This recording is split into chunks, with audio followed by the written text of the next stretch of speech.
Todd Boehly, a name synonymous with billion-dollar deals, sports empires, and more recently, the roller coaster ownership of Chelsea Football Club.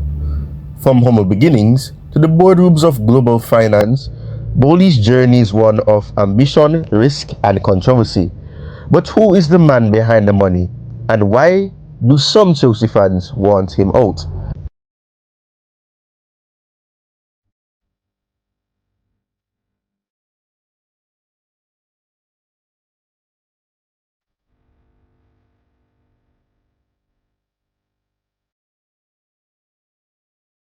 Born on September 20, 1973, in Bethesda, Maryland, Todd Lawrence Boehly grew up in a middle-class family with German roots. His father was an engineer, his mother a schoolteacher. At Ladon School, Boehly wasn't just a student, he was a wrestler, winning championships and later having the gym named in his honor. Those early days taught him discipline and grit, traits that would define his future. After graduating from the College of William and Mary in 1996 with a finance degree, Boehly faced a crossroad.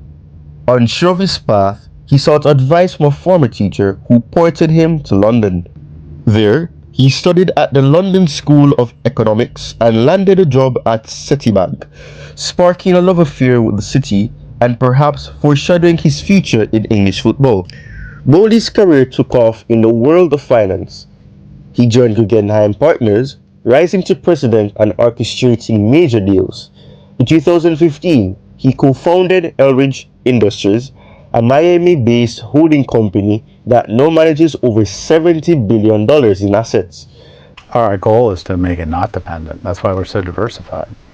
I think being diversified, really helps us ride out the cycles.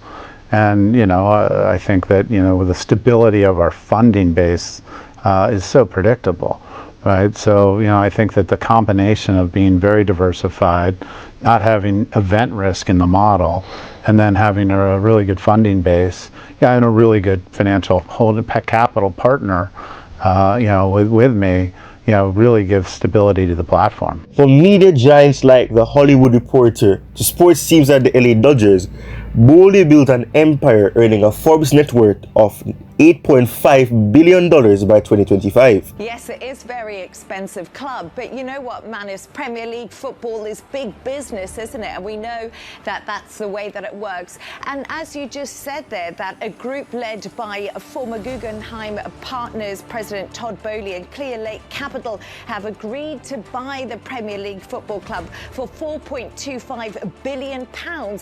In May 2022, Boehly's biggest gamble yet came into focus.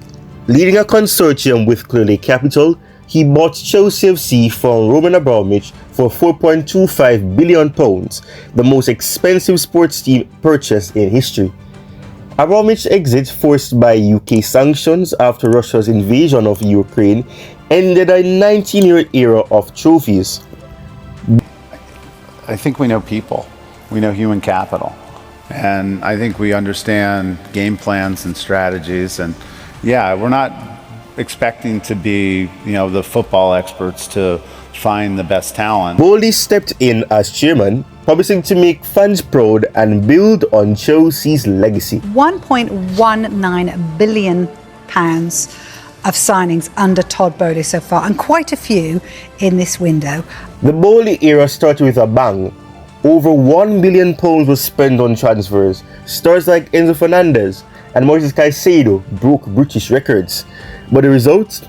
Less dazzling. 4 managers in 2 years, a 12th place finish in 2023, and a squad bloated with young talent left fans divided.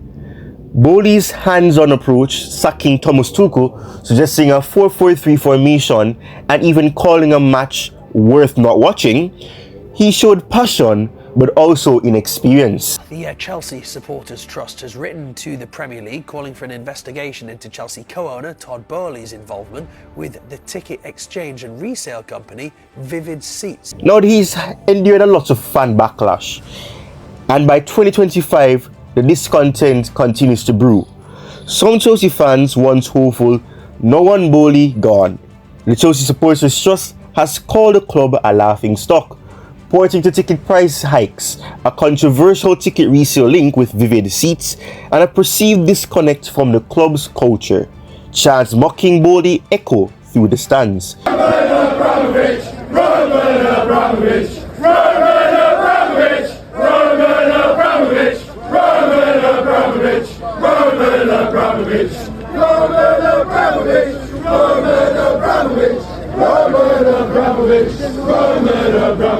Critics blaming him for turning a trophy machine into a mid-table mess. He's had a nightmare. He's completely misread this league, and he'll learn very quickly, I'm sure, just to sort of, if you like, stay in his lane.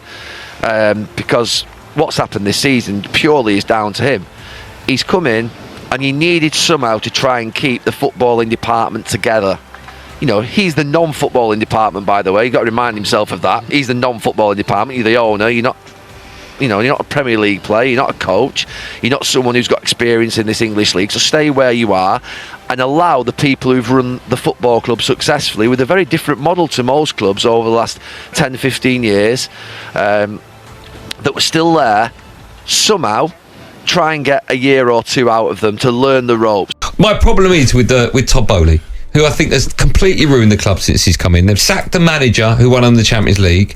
They got Brighton's manager. I said at the time it was a job too big for him. They came out and publicly said the results are irrelevant. First year, 18 months, we're going to give him time. Yet, not all see him as a villain. Supporters of Boehly argue he's playing the long game. Be continuously adding resources. You know, I think we've been talked about having a multi-club model. I would love to, continue to build out the footprint. I think that, there's different countries where there's advantages to having a club. And when you have 18, 19, 20-year-old superstars, you can loan them out to other clubs, but you put their development in someone else's hands, right? So I think that, our goal is to make sure we can show pathways for our young superstars to get onto the Chelsea pitch while getting them real game time. And to me, the way to do that is through, another club somewhere in a really competitive league in Europe. Investing in youth and aiming for sustainability. His vision, they say, mirrors his success with the Dodgers, where patience paid off.